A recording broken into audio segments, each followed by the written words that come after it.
Y'all, I'm not a drama channel. Like, this is not a commentary channel. I'm gonna try today. We're gonna fail because I've already started this video several times, hence why I needed the water.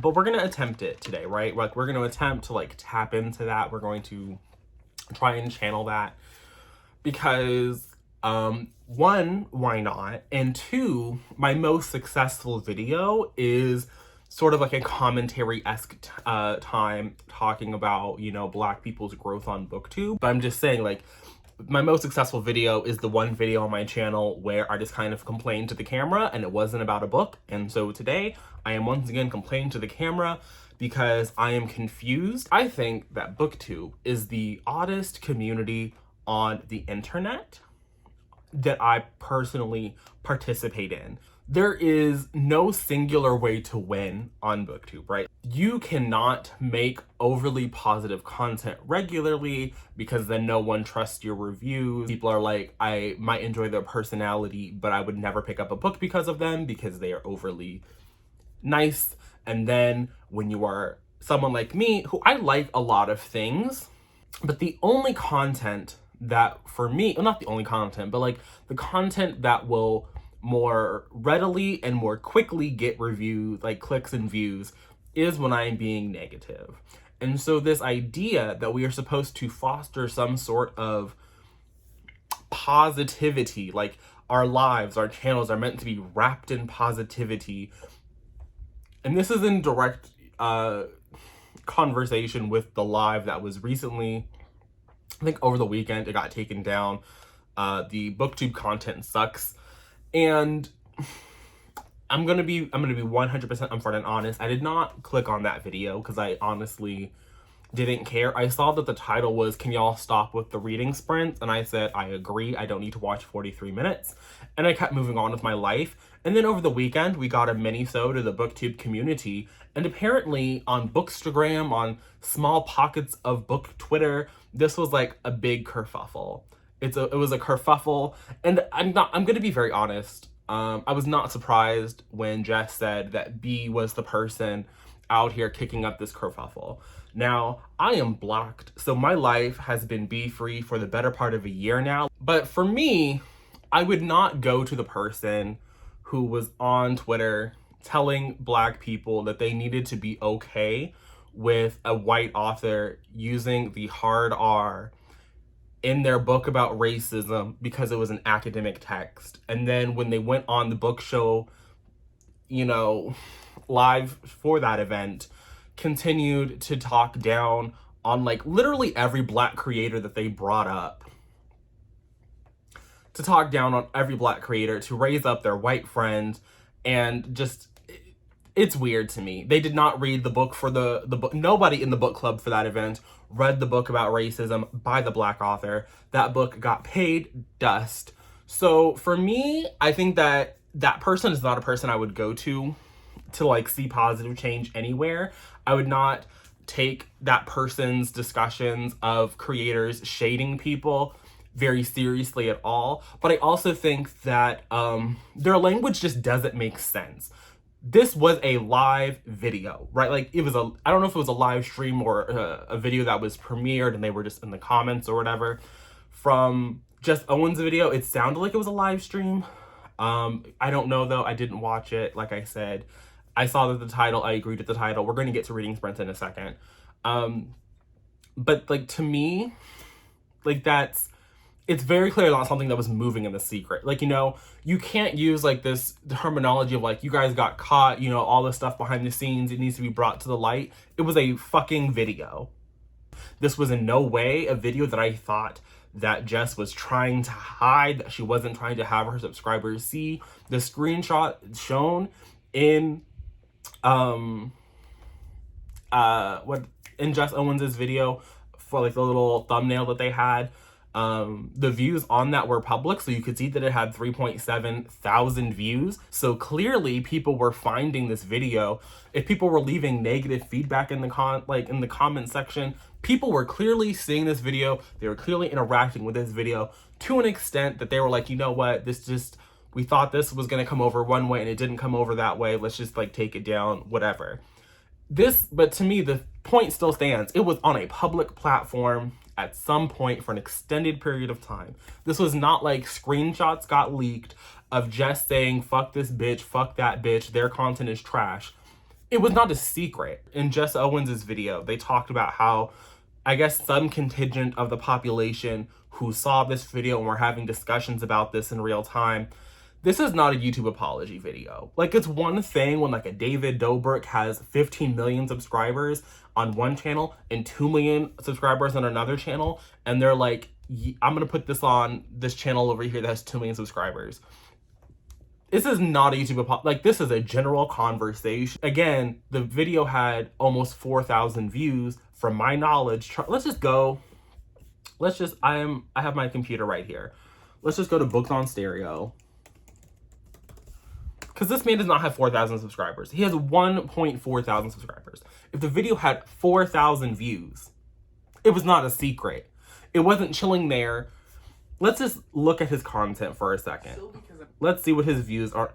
Most of his videos are not hitting. Okay, these are all 300. One of these, The Definitive Guide to Audiobooks, has 1,000 views.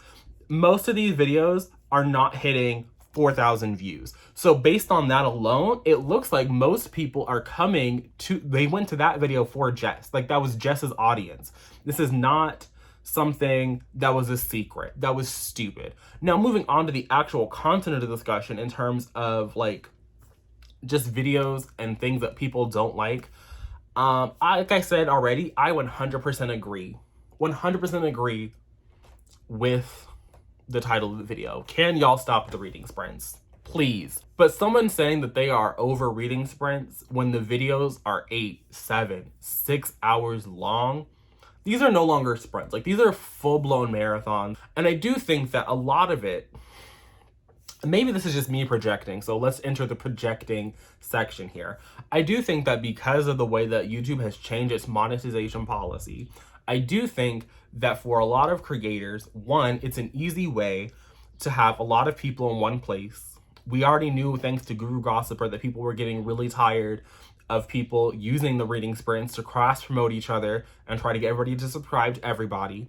But then when you are live for 7 hours and you have just like 2 people in the stream for all 7 hours, let's say, that's 14 hours of watch time. So if you're racking up, 7-hour live streams, and you're live, let's say just even once a week, but there's 200 people there, you will hit the 4,000 watch time hours. You will be monetized. And I'm not saying that's a good way, a bad way. I can't act like I've never done live reading sprints. In my head, my delusion, I like to think that I'm the person that brought the reading sprint to the Booktube community. In January, December, even maybe it was even November of like 2019, I was like, I watch AuthorTube content. The AuthorTube people be going live. The AuthorTube people, chat with people. They do their writing sprints. It's a grand old time. I can do the same thing with a book. So in my delusion, right, like, I like to think that I brought that AuthorTube content to the Booktube community. Can I say that for certain? No, but I'm going to in my head. Like, that's going to be my lived-in delusion.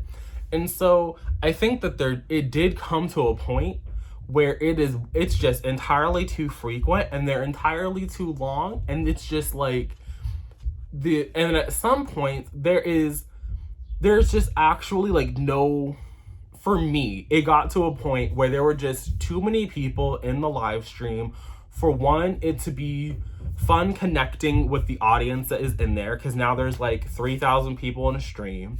There's no more sense of community. And it's just like, like, this was cute and we drove it into the ground. Just like people were, I think it was my aunt on Twitter was saying that reading sprints are the new readathons. And I cannot agree more. 2020, I understand, was a rough year. I got it, okay? Like, people were trying to cope however they could. But even in 2019, there was a slow buildup where like every 3 seconds, there's a new readathon. Every 3 seconds, it's a new twist on a readathon. Every 3 seconds, it's this further gamification of reading and experiencing the bookish community that is just weird to me. And then at the end of it, I could say all of this, right? I could say Reading Sprint sucks. I could say that readathons are tired. I could say that reading vlogs half of the time not half the time, but there are definitely reading vlogs from certain creators that I 100% avoid. I don't think that for a small sect of booktube, like people who are out here making bookish content, there is, when it comes to the reading vlogs in particular, you can tell that it's really more of like a lifestyle situation, because half of it has nothing to do with whatever they're supposed to be reading that week or whatever they're supposed to be doing. And so it's coffee montages and B-roll of their animals and like, we're going to the post office, and then it'll be at least 3 clips of the person going, I should be reading right now. And then they end the vlog and nary a book has been finished, and we're lucky if they've read like 100 pages. And I'm even more lucky if at some point in the 23 minutes and 17 seconds, they actually have given me some kind of update about the book. And if they had just called this a week in the life, I would have been perfectly content to not click on it. Because when I see the word reading vlog in the title, I'm expecting consistent updates about the book that's in the title, or at least in the thumbnail.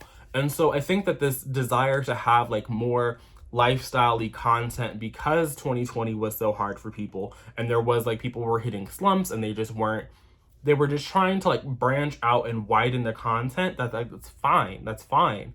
But there are going to be people, I guess that's probably the better grammar, who are just not gonna fuck with it. And I don't think that not fucking with it and saying publicly that I don't fuck with Reading Sprint, that I don't fuck with a lot of people's reading vlogs, is a bad thing.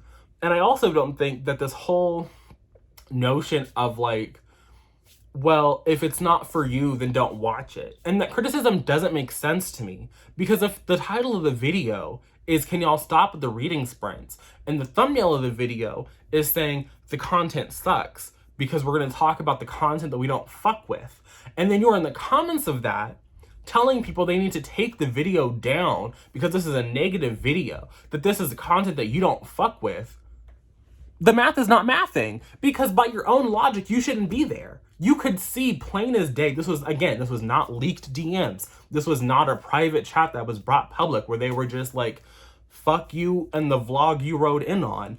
It was content specifically telegraphed that we don't like this. Like, these are things and trends that we don't appreciate in the booktube space. We're going to talk about those things because we don't like them. And so for you to then be like, well, if you don't like it, don't watch. How are you sitting through a 43-minute video of something you don't like and then trying to chase the content off the platform, acting as though this is done in the shadows?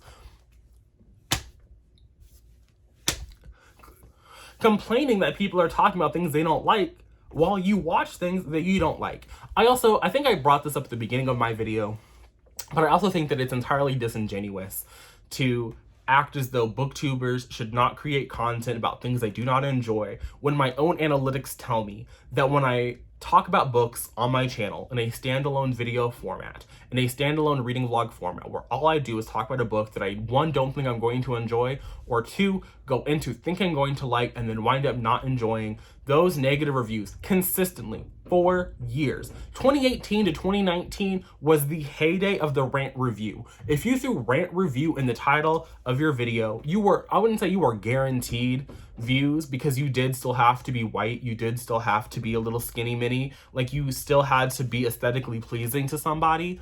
But if you threw rant review, the algorithm was definitely going to be on your side. Even if it didn't, get you tens of thousands of clicks, it would definitely get you more clicks than usual. And I still think that is true. Now it just happens to be that because of the pandemic and because of the larger YouTube desire for long form content, and even just YouTube in general is pushing live content in a way that they weren't before, you are going to see like those aren't even just specific booktube trends. Like, that is just YouTube in general. The algorithm itself is favoring long form content in a way that in 2017 it was not favoring the long form like, some of this stuff is just, it's wild to me that people can be on the internet and just not understand these things. It's wild to me that you can scroll through just your feed in general, and you can even go to your watch history and you can see that you consistently are clicking on videos where the person is talking about a book they did not enjoy, that you are going to a video to see what the negative aspects of a book are that isn't a 100% gush fest, and then be upset that people are going to do the same thing about content that they do not enjoy, when so much of Booktube content is very similar types of videos. In 2019 and 2020, I would say, was kind of the heyday for the unpopular opinions tag. Even the Booktube Real Talk tag that was so popular, they did a version 2 of the tag, and I don't think either of them actually fostered. I said this in the Booktube Real Talk tag that I did. I don't know if that was like the 1.0 or the 2.0, but I think I did both of them at some point. But neither of those were really tag videos that fostered any kind of actually negative discussion. They were just, I felt like, people felt like they were able to spill tea with that title, but the no tea was actually spilled. So I think that people like negative content. And so when people are talking about, when people are talking about now we're shifting it from the books to the content that they watch, is wild to me. It's wild to me. And as a content creator, I think it's wild to me to not, for me, like, that is something that I would watch, like content that people aren't vibing with. And I would scroll, like, the only reason I make reading vlogs is because so many of my audience have said, hey, Monty, we really want to see reading vlogs. Monty, I like it when you do reading vlogs. And so that's what I give them. So if they came to me and said, Monty, this isn't working, I would be like, okay. I